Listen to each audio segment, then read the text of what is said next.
Good morning.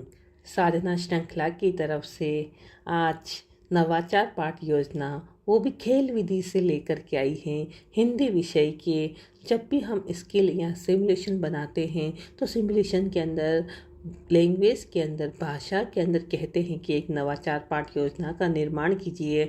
हमको समझ में नहीं आता है कि हम कौन से विधि से शिक्षण विधि से हम नवाचार पाठ योजना निर्माण करें।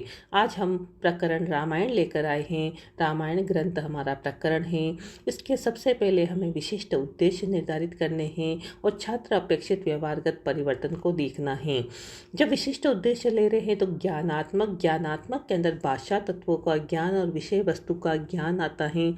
उससे छात्र में क्या परिवर्तन हुआ है उसको हमें यह दिखाना है कि भाषा तत्वों का ज्ञान विद्यार्थी जो होते हैं रामायण ग्रंथ में आए हुए नवीन शब्दों का प्रत्याभिज्ञान कर सकेंगे। इस प्रकार से हमें ज्ञानात्मक और अवबोध को देखकर फिर हमें अगले वाले उद्देश्य की ओर जाना है। हमें इसी तरह सारे उद्देश्य और व्यवहारगत परिवर्तन को देखते हुए शिक्षण सहायक सामग्री कौन सी काम में ले रहे हैं उसको हमें लेना है। हिंदी भाषा के अंदर शुद्ध हिंदी का प्रयोग करें तो श्वेत वर्तिका, जाड़न, संकेतक, शामपट, लपेट फलक तथा कक्षोपयोगी सहायक सामग्री होती हैं।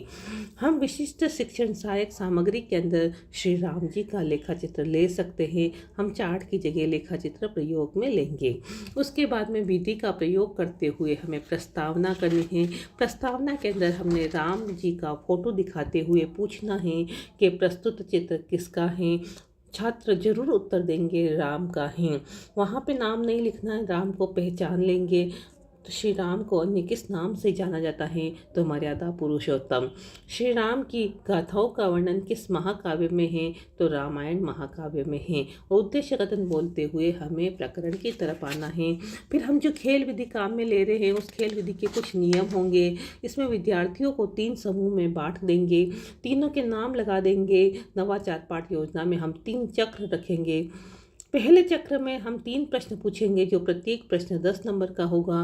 द्वितीय चक्र में 2 प्रश्न पूछेंगे जो 15-15 नंबर के होंगे। तीसरे चक्र में एक शिक्षण सहायक सामग्री के माध्यम से 20 नंबर का होगा। इस तरह सबसे ज़्यादा मार्क्स प्राप्त करने वाला विजेता कहलाएगा। हम प्रथम चक्र शुरू कर रहे हैं। हमारा पहला ग्रुप है वे मेवाड़ समूह, उसको हम 3 प्रश्न पूछेंगे जो 10-10 नंबर के होंगे। 3 ग्रुप बना लिए। 3 प्रश्न केवल रामायण से संबंधित पूछने हैं। उसके बाद में मारवाड़ समूह को भी 3 प्रश्न पूछने हैं। शेखावटी समूह को भी 3 प्रश्न हम यहाँ पर पूछेंगे। इसी प्रकार से तीनों ग्रुपों को हम 3-3 प्रश्न पूछ करके उसके मार्क्स शामपट पर लिखते जाएंगे। सेकंड राउंड शुरू होगा। सेकंड राउंड में मेवाड़ समूह को हम 2 प्रश्न पूछेंगे जो 15 नंबर के होंगे। मारवाड़ समूह को भी 2 प्रश्न पूछेंगे जो 15-15 नंबर के होंगे। शेखावटी समूह को 2 प्रश्न पूछने, केवल प्रकरण पर आधारित ही हमें प्रश्न करने हैं। प्रकरण के अलावा हमें प्रश्न नहीं करने हैं। जब हम प्रश्न पूछ रहे हैं तो रामायण से संबंधित ही प्रश्न हमको बोलने हैं। तीसरा चक्र प्रारंभ होने वाला है। तीसरे चक्र में हमने कहा था टीचिंग एड से ही हमें प्रश्न पूछना है, अर्थात मेवाड़ समूह को 1 प्रश्न पूछना है और टीचिंग एड दिखाते हुए पूछना है। उसका आंसर आने पर उसको 20 मार्क्स देने हैं। मारवाड़ समूह को भी 1 प्रश्न टीचिंग एड के द्वारा हमें पूछना है और शेखावटी ग्रुप को भी 1 प्रश्न हमें 20 नंबर का टीचिंग एड को दिखाते हुए पूछना है।